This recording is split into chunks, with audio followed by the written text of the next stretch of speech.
Hi, Dr. Marcia here, and today I want to answer a really interesting question.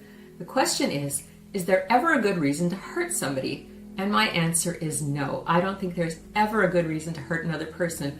And the only exception I would make is if this person is trying to hurt you or somebody else. If somebody is trying to hurt you, you could try talking to them calmly and clearly, and if they're not willing to listen, you can simply walk away. Sometimes it might even be appropriate to report this other person to the authorities. What is never appropriate is trying to hurt somebody who has angered you, hurt you, or disappointed you. That just makes you exactly the same kind of person as the person who hurt you. Revenge never satisfies and it never heals. In fact, it wounds you as much as it wounds the other person. The way to let go of a hurt or a disappointment is to face and grieve your losses, to let go of your hurt and anger, and then to get on and live your best life. It's also never appropriate to hurt someone when you're trying to get them to do what you want. That's coercive and abusive and completely unacceptable behavior.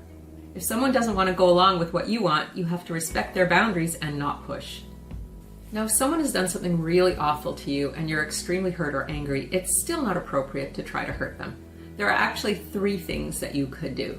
The first is if you think that this person is reasonable and won't get defensive, you can try to talk to them calmly and directly and see how they respond.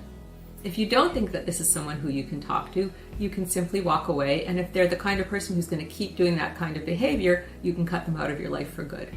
And the third option is to go to the authorities and report them if that's appropriate.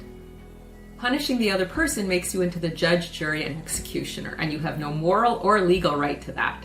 A much better consequence for someone who has hurt or betrayed you is to deprive them of the pleasure of your company.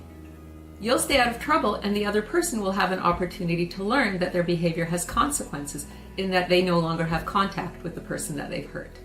It's just not okay to hurt other people. The world is filled with violence, intolerance, and hatred, and we really don't need any more of that kind of thing. The world needs more love and kindness. Hurting another person just puts more bad energy into the world. Like I said, the only time it might be appropriate to hurt someone is when you're defending yourself or someone who is smaller and weaker from someone who's bigger and stronger. Otherwise, let's bring more goodness into the world. If someone is choosing to behave badly, we have other options. We never have to stoop to their level.